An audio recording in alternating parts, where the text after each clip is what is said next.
Welcome to the Society Hub podcast series at the School for Business and Society at the University of York in the United Kingdom.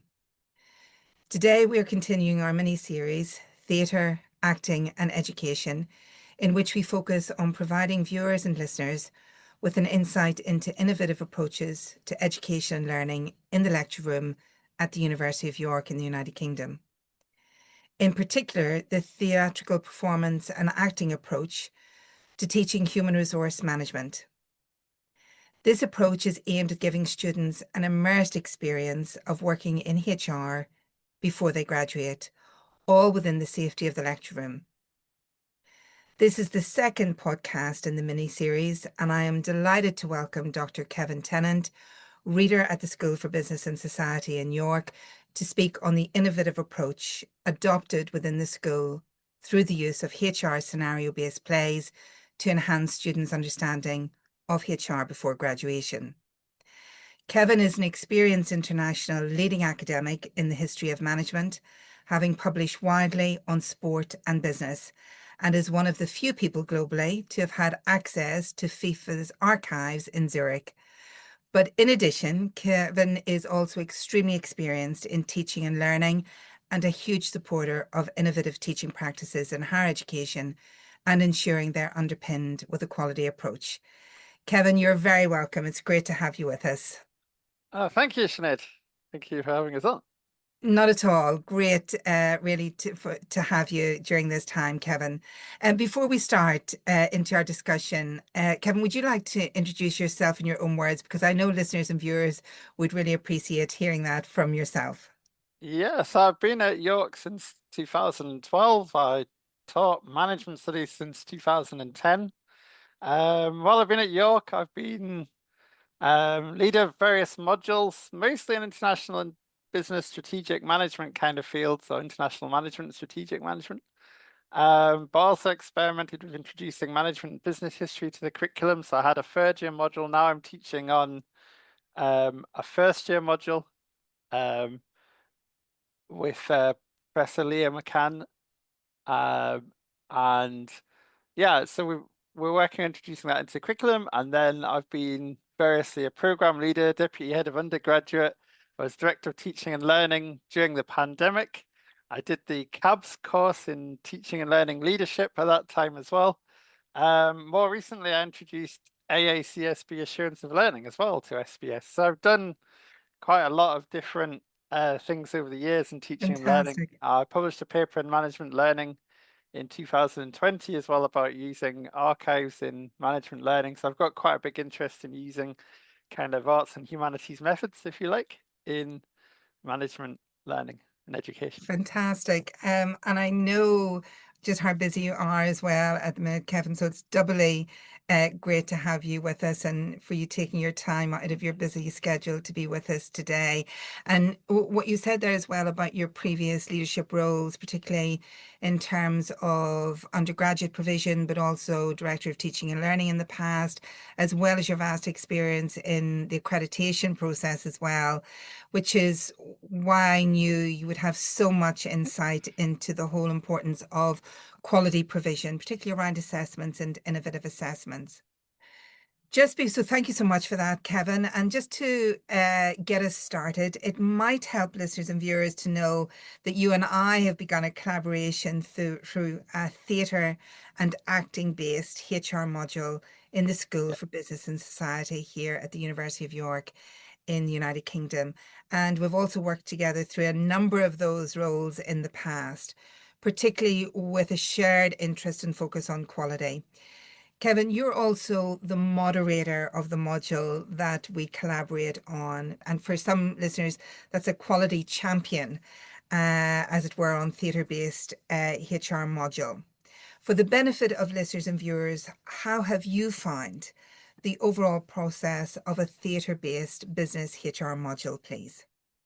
Well, it's been fun to work on. It seems to take a bit more organizing than a conventional module, but it's positive because it brings in really nice results in terms of classroom engaging, and also working with the actors in the process is quite a nice element of it as well. So it's a little bit different um, in these ways. So it's been an interesting module to work on, and also to see what the students have come back with as well, and how it's inspired the students and how it's inspired them to think differently.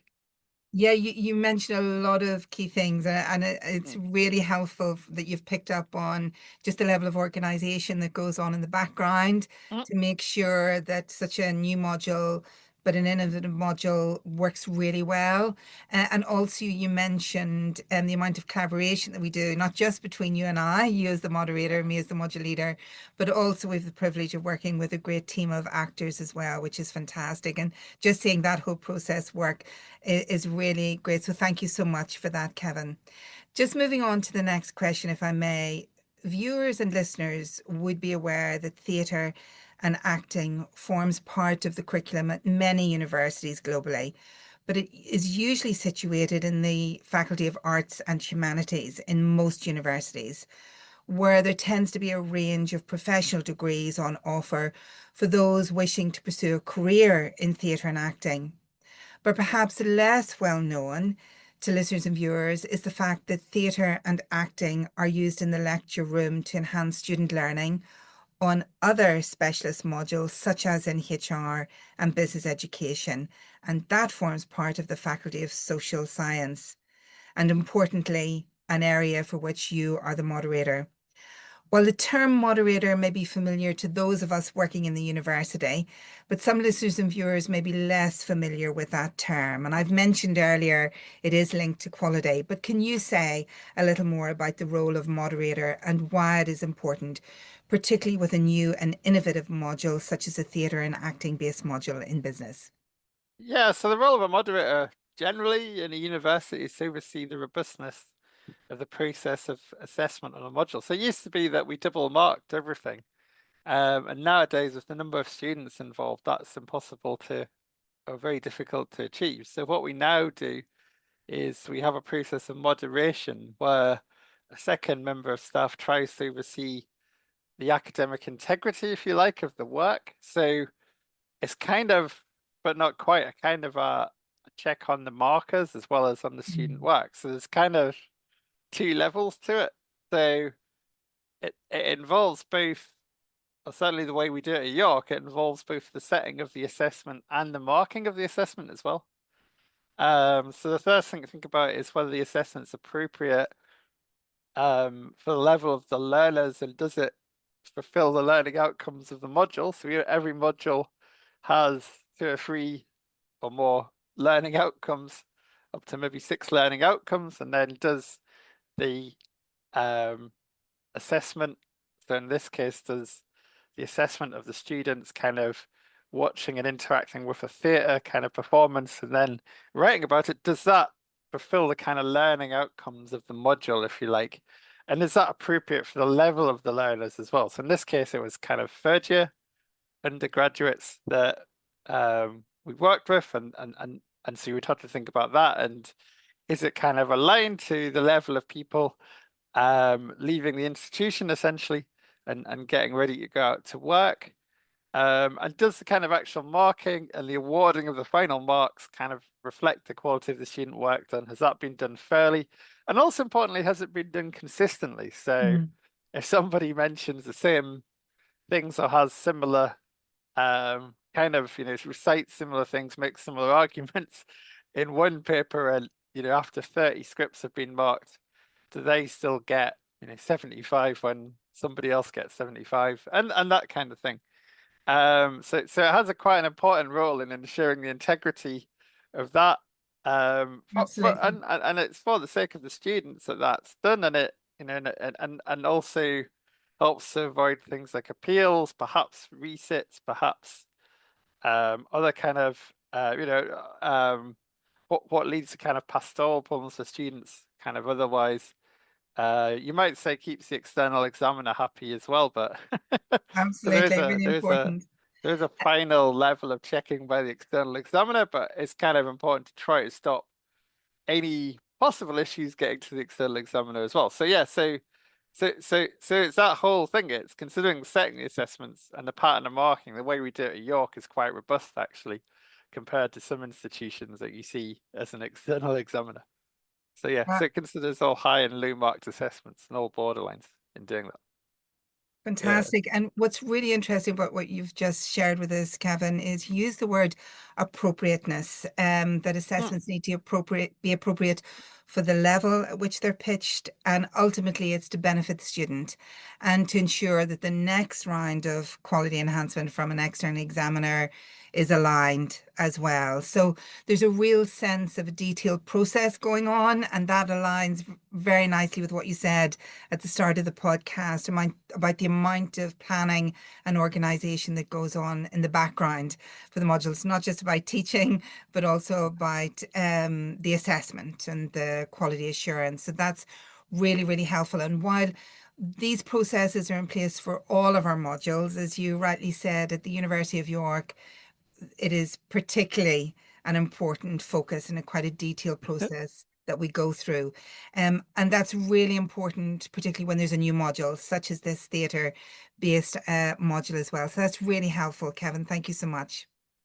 If I may move on to the next question, Kevin, as well as you being a researcher with an expertise in the history of management and what we can learn from previous organizations to help us in business today, you're also a tremendous advocate of innovative teaching and learning. Why is that important to how you approach your teaching and learning? Yeah, it's an interesting kind of question. I mean, first started getting interested in this really well, partly because I worked at the Open University before I came to York, and I learned a lot about teaching and learning. So I did my PhD at LSE, and we weren't given very much guidance by LSE really as kind of graduate teaching assistants. So it was a very sort of straightforward way of doing it, and it was kind of, just go in the class and talk to the students. And then when I moved to the Open, there was much more of a structured way of doing things suddenly that you had to learn about. And then coming to York, I did PG Cap as well, and that kind of opened up a lot of new areas for me that I never really learned about around kind of, scholarship of discovery and research teaching nexus and all these sorts of things. So it seemed to me that one of the challenges in management studies is the the character of the learning is that, and this is a problem at the OU as well, actually, is that it often brings in students from engineering or scientific backgrounds or backgrounds where they've simply been taught about business differently. And it's an open body of knowledge. It doesn't have hypotheses of falsifiability, this kind of thing. It's not that kind of structure, but many students find this concept challenging.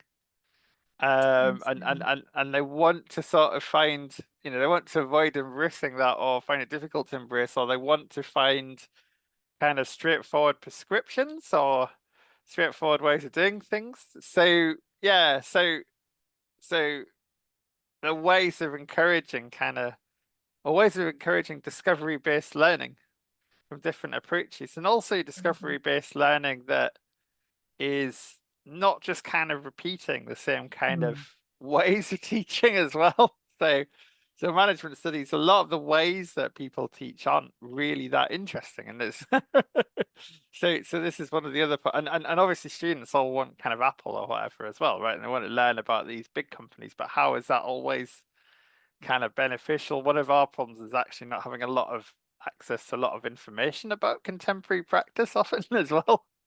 So, Yeah. so, so, so, so, so there's lots of these sorts of problems that we have actually in terms of, and what you then end up with are these case studies that are kind of written, Mm. usually basically kind of like in a field that claims it doesn't like narrative. These are basically kind of stories written about an organization that seems to be at a crossroads, and the student has to look for really obvious kind of cues in it. I mean, when we teach strategy now, we try to avoid doing this.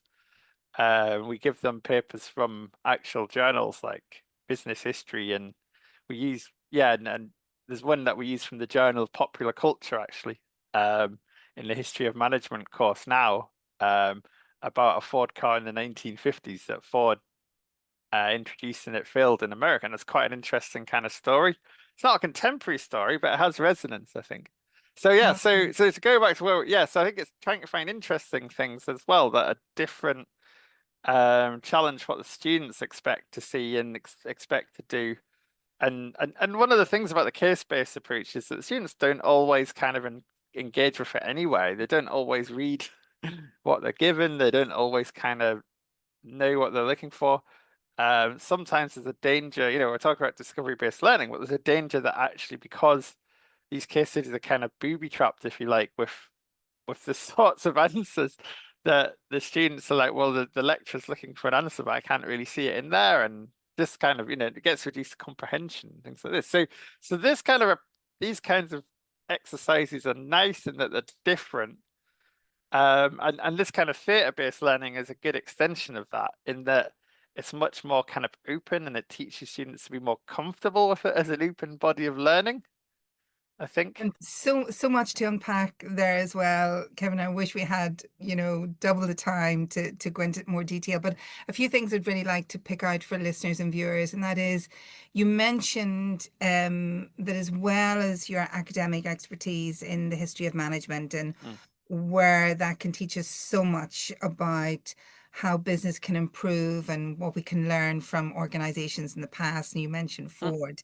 You also mentioned your own personal development around the PG cap. And just for listeners and mm, viewers, that's where academics, just like secondary school, primary school teachers, go through an accreditation to teach at university. And you mentioned the phrase discovery learning. It's about not mm, just teaching or sharing information to students at university. It's really about thinking about interesting ways to impart that learning. It's not a national curriculum that we teach. We are research-based academics, and so not every student comes to university being able to deal with the nuances and the yeah. ambiguities of academic teaching, particularly management, where it's not mathematics, it's not economics often, and quantifiable. There's a lot more innuendo as well. So that's really helpful. And what you said there as well about your own experience in the history of management, about finding innovative case studies. Mm, But as you know from my own background, where I've come to this theatre-based module, is that with a lot of case studies, it depends on students having some understanding of an organization or what that's like. And for many of our students today, they often haven't even had a part-time job. So getting that concept of what an organization is like can be really difficult. And hence, finding innovative ways through creative case studies or interesting approaches to theatre is a really important part of university teaching today. So that's really, really helpful, Kevin. Thank you so much. If I may ask, as a moderator, you have a different and slightly unique perspective on student learning because you come into a module in the initial stages when the assessment is being designed and to make sure it's aligned with the learning outcomes. And then often you don't return to the module until the end when the assessment is conducted. What have you observed about the theatre and acting based module that we've worked on here at the School for Business and Society in terms of how it differs from more traditional lecture approaches in other modules you've seen? Yeah, well, this is actually quite an unusual module to moderate because where we normally have exam-based modules, the moderator wouldn't normally sit in on the exam itself because it's kind of assumed that how exams happen is fairly routine, right? So in this case, it was a little bit different because it required the actors being there, it required the room being set up, it required actually the administrative staff or the PSS staff from the exams office coming as well and helping to give out the scripts and doing various supporting roles as well, actually. So there were a lot of logistics involved, and yes, so that was quite interesting from that angle. But it's fun to do because yeah, I got to see the actual performance that the students were examined on their response to as Yes. well. So this was a bit more of an insight into how the module was taught, how it worked. Without obviously, again, the moderators they might not necessarily teach on a module. Sometimes they do, but we now more or less have a model actually where the moderator is a third person who doesn't have any involvement with the module. So at one time it might have been that there was a team of markers and a module leader kind of moderated overall, but often that that that module leader's a marker as well. So now you have this kind of third person model that's quite often used, which is a good thing. But yeah, this is unusual. So the exam was also, and what's probably quite a benefit here is that this exam part is not that different from the teaching. So you've already done, I think, two performances, maybe three performances, depending Indeed. on the budget, Yes. uh, with the students, right? So they know what to expect here. And but this is good because it kind of relaxes the students into it. So they didn't seem to be nervous about this exam, particularly in the same way.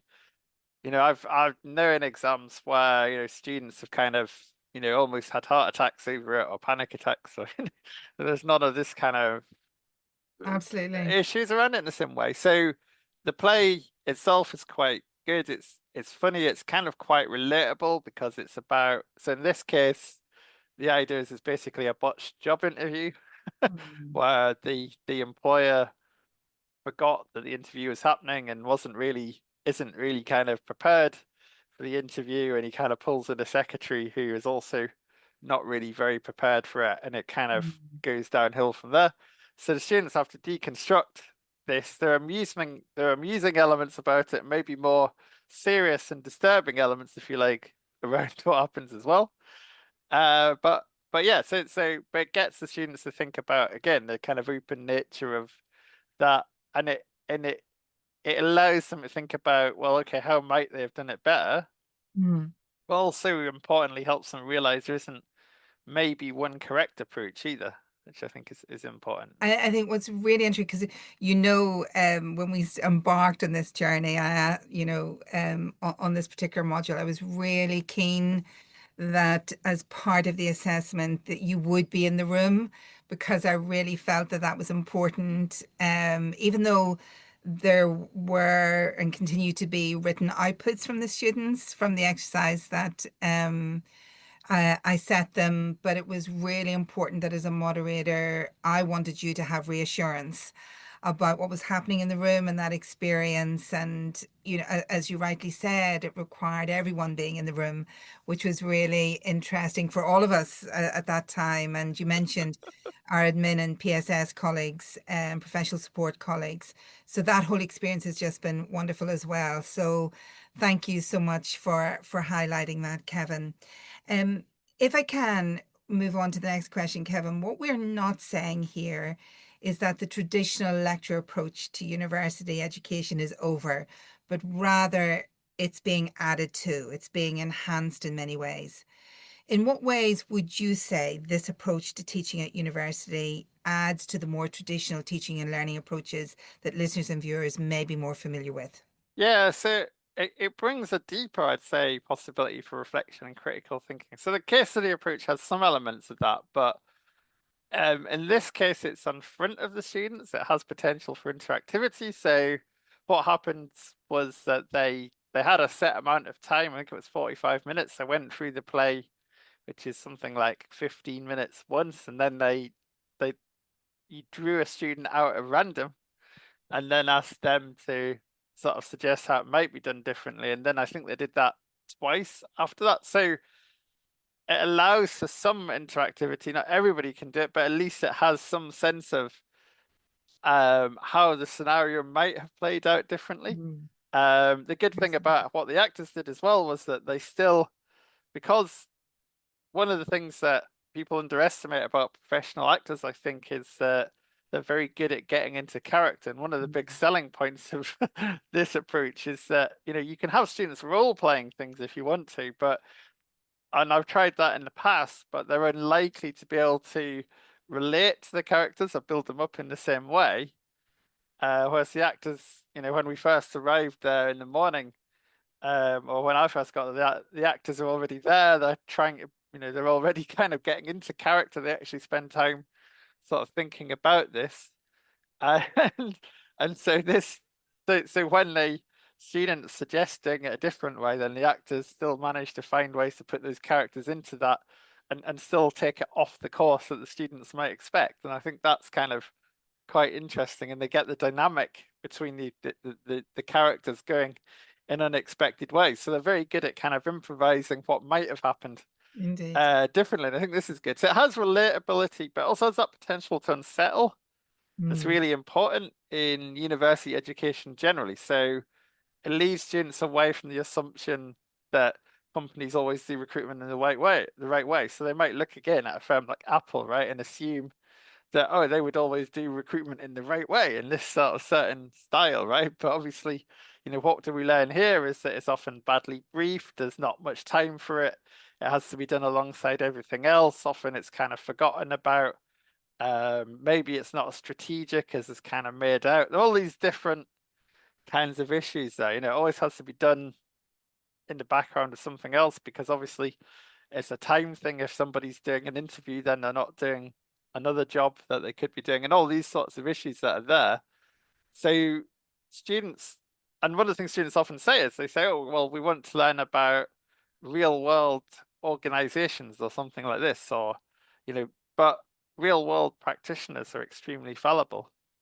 It's indeed. not really, you don't really learn as much from descriptions and stories of real world practitioners sometimes as kind of um, thinking about what real world practitioners might do and how they might be fallible in a sense and what they might do. I think what's really interesting about the richness of what you've just shared, Kevin, is it really brings out that whole aim and ethos of the module that it was really intended in my Mm, original thinking to give students as close to a realistic experience of what it would be like to be in a HR department. mm, But yet within the safety of the lecture room, because as you rightly said, mm, on the face of it, the play can look straightforward, and then there are different elements that throw the situation in a different direction, and students are faced with having to think quite quickly yeah, about how they would bring that situation back if this happened to them for real. What would they do? How would they handle it? How would they speak? What would they say? And then that leads into a lot of really interesting conversations. And often it's those innuendos, those curveballs, yeah, for want of a better expression, that often we don't get to see or get lost sometimes in a case study. Or you have to facilitate a case study, in a great detail in order to shine a light on those issues. Whereas here, the students see that being manifested and performed in front of them within feet. And as you rightly said, through the design, I give the students the opportunity to really engage and pause and rewind and stop that whole performance and engage with it. What would they do if they were faced with this situation? So that's hugely beneficial. It's really great to hear that you've seen that manifesting itself through your role as a moderator as well, which is really fantastic. And I think what was also really interesting about what you said, Kevin, is that critical analysis. It's that mm, unpacking, that critical thinking that this situation forces students to think about, that higher level thinking that we need students to engage in at university as well, and to reflect very carefully, which also then gives us a lot of time to unpack that in subsequent lectures as well. yeah, So, and I think you've seen that coming through as well in the assessment material.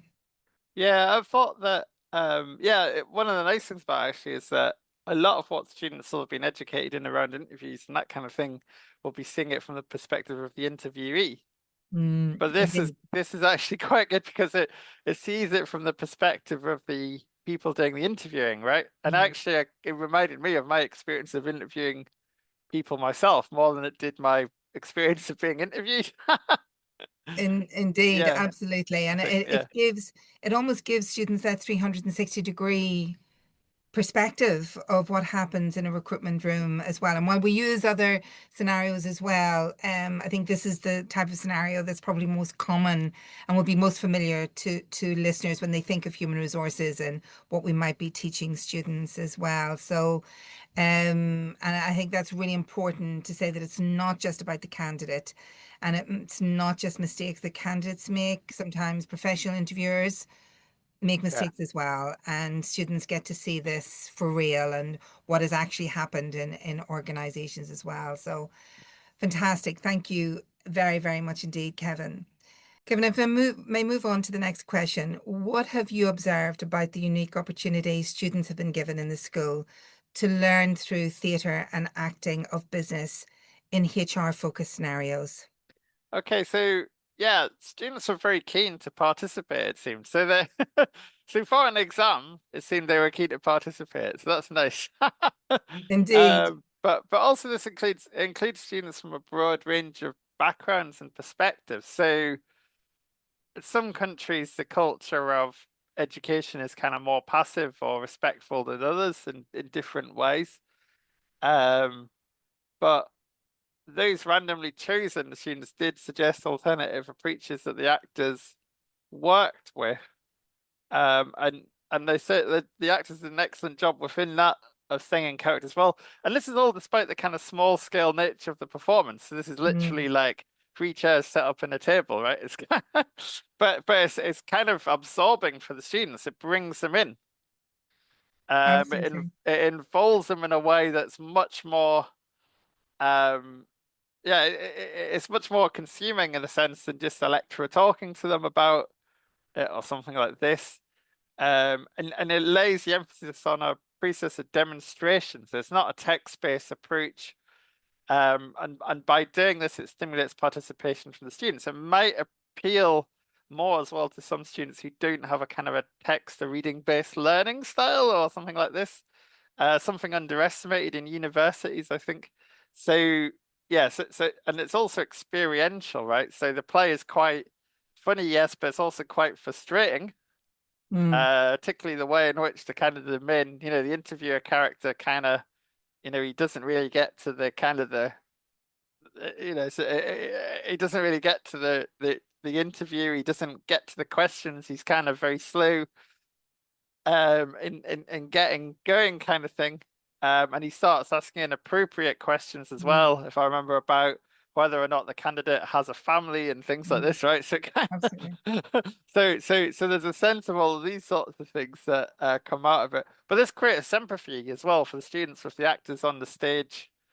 And it comfortably moves them in a sense from passive to more active learning, I Indeed. think. And this is one of the nice things about it. So they're kind of actively learning from what's going on in a sense. And it's not something that has a moral to it either, which I think helps.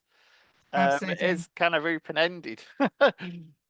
So and so then afterwards you have the kind of half an hour or so for the students to do a written exercise, which in which they have to apply what they've seen to the kind of the theory from the module.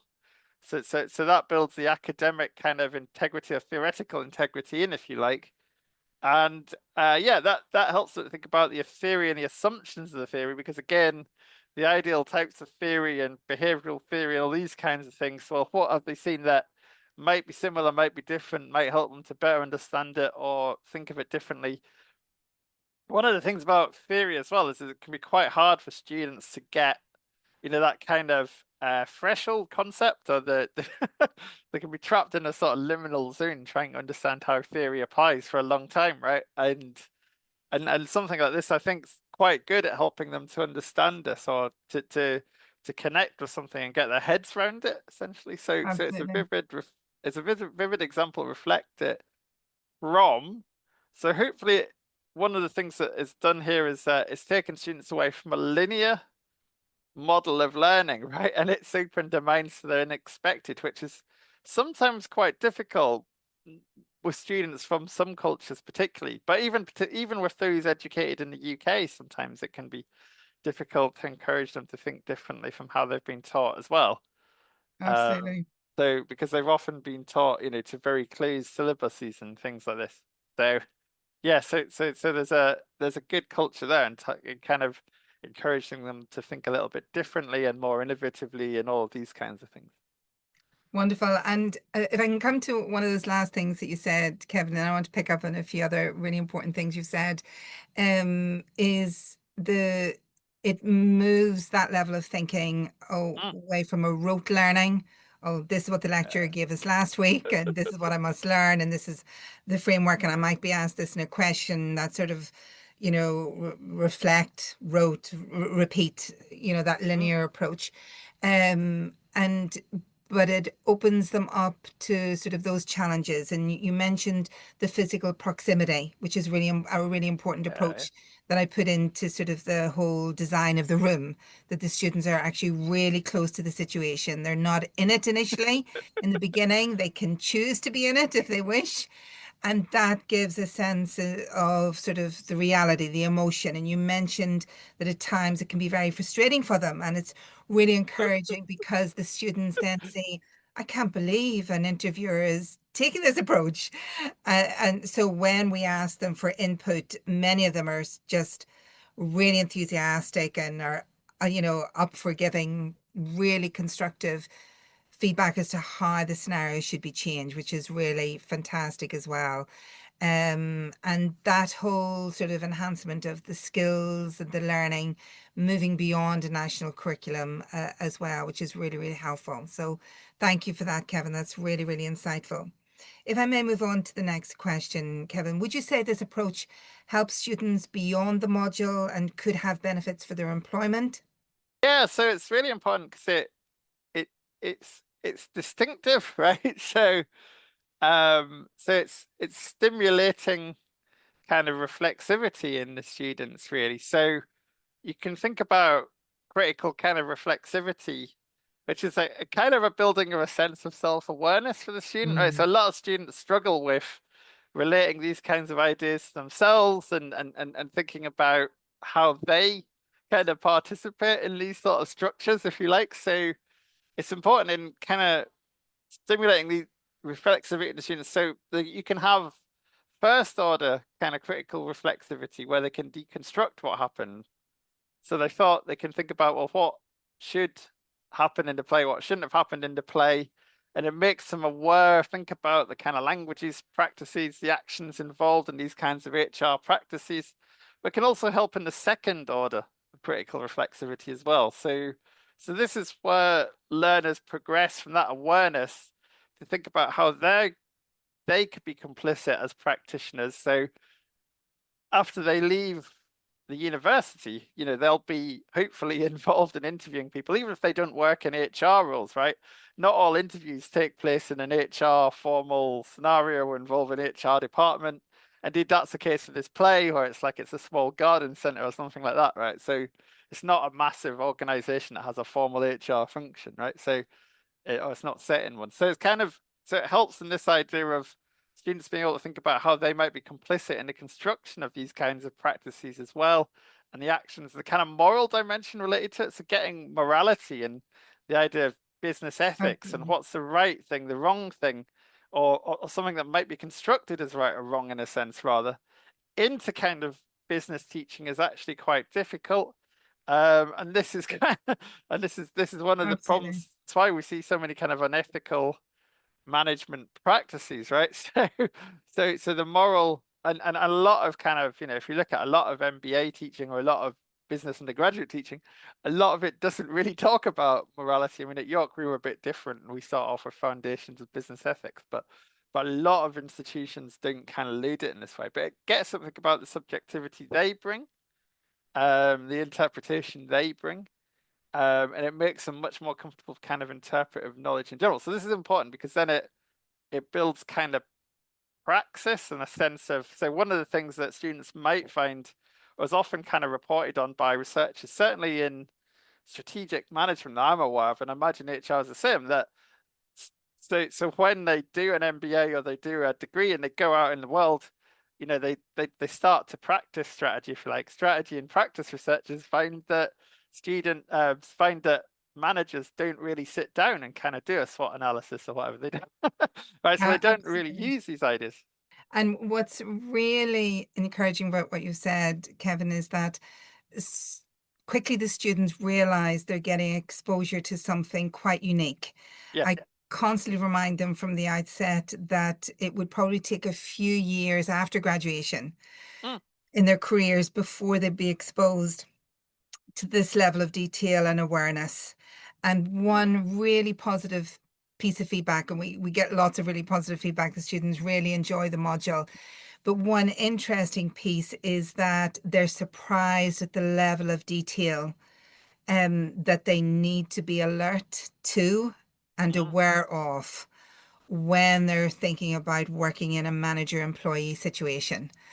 And this is even from our academically strong students who would come into the plays in those workshops, really knowing their theory, really having done their reading, and they're just blown away. They're just saying, I didn't realize that could happen, or this particular scenario, which is really fantastic as well. So, and as you say, can really set them in, for the future, put them in good stead for how they're going to mature and develop as future business leaders as well.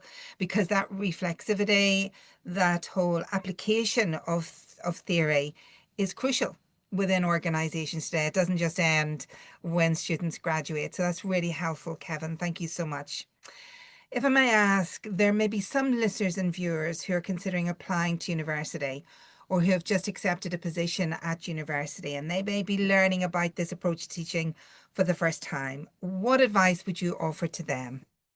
I think well, I think this is yeah, so I think studying business at undergraduate level is interesting because it's a fairly new concept. So we've only done it in Britain for maybe 20 years or something like that. It was always a graduate discipline because it was always thought that you needed some kind of existing kind of experience to Indeed. reflect on, right? So I think look for as but yeah, so more and more undergraduates or prospective undergraduates are directed towards business courses, right?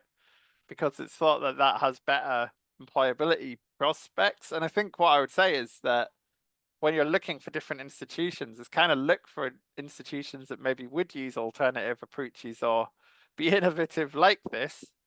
Um, and you know, and also that are prepared to do things like teach you in small groups, make sure that somebody knows who you are right the way through the program and all of these sorts of things is very helpful as well, actually, because so many institutions now just see the student as a number, right? As Indeed. just somebody to be there. So yes, I think the other thing that's important here is that so you might think as well, why should universities do this as a bit of a gimmick, maybe? Well, thing is, it's one of the things that our kind of employability people have said to me in the past is that um, things like this, activities like this, can give students actually something they can talk about to future employers as well. So they often think that they have to do loads of work experience, you know, both through the kind of formal work experience year and off the balance sheet as well, right? To have things they can talk about in personal statements for prospective employers. But actually they can draw on what they've done at university and activities like this as well. So the employers don't necessarily Absolutely. want to hear that they've done loads of exams or loads of continuous assessments, but something like this they can talk about. Absolutely. And it's so true because it reflects what I'm always saying to the students during the module is this is something you can cite as an example in your own interviews. Yeah. You can talk about how this has applied to help you apply your learning and set you up for an actual organization. But also something that's really interesting, Kevin, is you've alluded to the diversity of approaches that we take in Mm, teaching at the School for Business and Society at the University of York, but also how we really work to embrace access to the university. And mm, also something that's really, important to me in my teaching, and I know you shared as well, embracing diversity in thinking in terms of how students process and learn that neurodiversity, yeah. that it's not just about teaching academic brilliance, that's always really important, but we really have a strong sense of awareness that people learn in very different ways. And so giving as many different approaches to teaching and learning is really important and something I know we both share an interest in as well. So thank you so very much for sharing that, Kevin. Equally, I'm aware that some parents and guardians and even employers could be listening to this podcast. Uh, and they're being introduced to this approach for the first time as well. What might you say to them about what we see as an important output from modules such as this? Yeah, I think it it's valuable for university level learning because they produce these kind of reflexively aware graduates that have critical thinking skills, and they're able to think about, doing and applying something differently. And that issue of, people doing a lot of learning, but then they don't necessarily apply it in the workplace. Well, I think they might not literally apply it, but it gives them a broader kind of frame of reference to think about. So this kind of active learning is kind of situated in, a unique situation. It means that they're not just kind of being examined on cramming knowledge, right? Or increasingly some of the issues you have around now are things like the use of generative AI, right? To do Mm, to do assessments where you can't do this with generative AI. It's got nothing to do with it. So it's first of all, it's written out by pencil and paper, the actual assessment, indeed. but second, or pen and paper, the actual assessment, but secondly, it can't be used here. So the students are guaranteedly using the kind of cognitive element of learning. So the more that generative AI develops, the more people are concerned, well, actually, no, one of the problems here is that, people aren't thinking for themselves, that kind of thinking skill declines. Well, universities were very much trying to push students the other way and get them thinking in a sense. And this is a good example of a kind of assessment that has real integrity because the students can only be there really to do it. So there are benefits to learning that are irreplaceable. You can only get it from one place.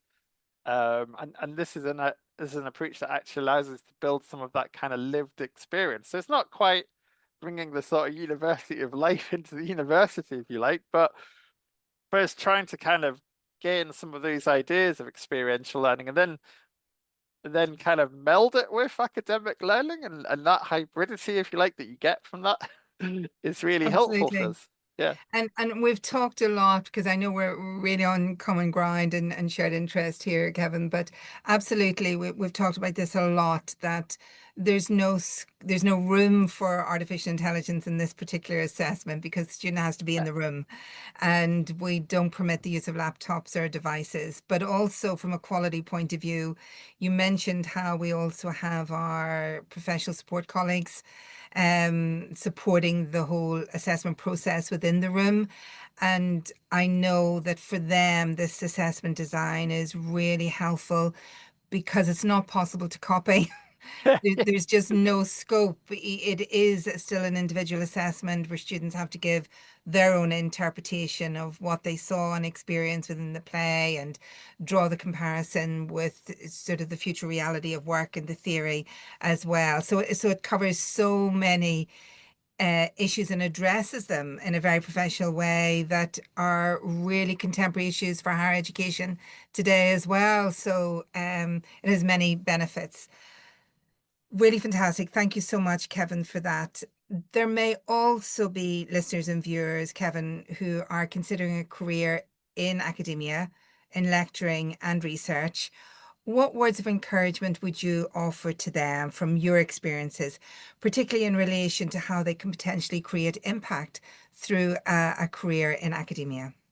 Yeah, it's an interesting question. I mean, I think the first thing is kind of, be persistent and network and kind of so it might seem difficult, particularly as so one of the things about academia is that there's a lot of kind of bravado often or a lot of kind of, and a lot of insiderism about, oh, I've done this, I've done that, you can't do this or whatever. And it kind of, but actually, if you kind of you stick to it, you find what you're good at.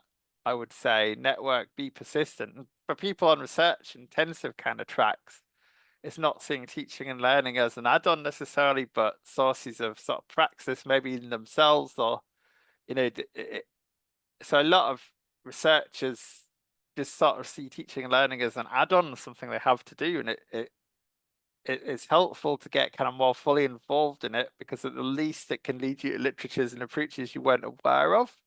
And also, I think one of the things we neglect in the UK, well, there's a very sort of ref-led idea of impact where it's kind of like, the way it's been constructed in business schools in Britain has sometimes been, oh, it's not impact unless you've actually got like an organization that's implementing something you do. But other kind of contexts and bodies like the AACSB see it differently actually. They see it as how you create impact for your own students as well. Mm. So you create impact with them, and then they become kind of they become kind of change makers, if you like, as people who've been at your institution. They've got a distinctive view of the world because they've been at your institution. So I think those kinds of ways that you can create more reflexive practitioners in a kind of a difficult world environment is actually kind of it's actually kind of progress in itself. So yeah, Absolutely. so I mean, this is a good example of a module where you've got students who they step away from the transactionality where they would even want to copy, say, or want to cheat because it's in some way transformational for them, right? That style of Absolutely. learning, it takes on a more transformational kind of leadership character, if you like. And I think that's really it's kind of a really so doing things like this is good because you can sort of say, well, okay, yeah, we can say, oh, well, we've created evidenceable impact, if you like, with the students themselves. Absolutely. And I really like that expression as well. And what I think is also really wonderful about a career in academia is that it's not just about the theory, your specialism, your research, and they're all Yeah. really exciting when you get to make a contribution to wider fields of knowledge. But it's really also exciting to challenge oneself and think about how can I make this complex theoretical framework Mm, fun, exciting, interesting to many different learners mm. at many different levels. And that also keeps challenging us, doesn't it? And keeps us Yeah. Yeah. on our toes as well. Fantastic. Excellent. Um, we ask all our contributors, Kevin, to offer a free resource or maybe more than one resource to our viewers and listeners who may not otherwise have access to such information. What resources have you chosen to share today with listeners and viewers, please? Okay, so there's two good YouTube videos that are worth watching briefly about kind of ways of using teaching of kind of theatre in other sorts of teaching and business skills. So working in theatre, teaching artists by the Centre Theatre Group um, talks about the use of kind of drama in teaching. And then also there's a great video from Pearson, UK, about the importance of drama in fostering transferable skills in business Excellent. skills students. So those two kind of videos kind of I think what's really great about the resources you've chosen, Kevin, to share today is that it also speaks to that previous question around career paths and interesting ways in which this innovative approach can be applied. So thank you so much for that. And listeners can pick those links up below this recording as well. Sadly, our time together has come to an end. Kevin, I could spend all day yeah. chatting with you around this particular topic. So, a special thank you to Dr. Kevin Tennant. Kevin, many thanks for your generosity of your time and your sharing of your invaluable insights. Hopefully, you'll come back and chat with us again. Yeah, thank you, Sinead. Yeah, Delighted to have thank you. you. Thank you also to our listeners. A reminder, the free resources available in the link below, along with a more detailed biographical picture of our contributor today, Dr. Kevin Tennant, along with Kevin's contact details here at the University of York in the UK, should you wish to follow up with him. While we are out of time in our podcast today, sadly, please tune in to our other podcasts, particularly in this mini series on theatre, acting and education, where we're speaking to other contributors on the subject of theatre performance and how it can enhance CHR, business education and other areas of education. We also have a wide range of additional podcasts in the Society Hub podcast series, which listeners will also find interesting, all of which come with a free resource as part of our public good ethos here at the University of York in the United Kingdom. Until next time, thank you again to Dr. Kevin Tennant and importantly to all our listeners and viewers for being with us today. Until next time, thank you very much and goodbye.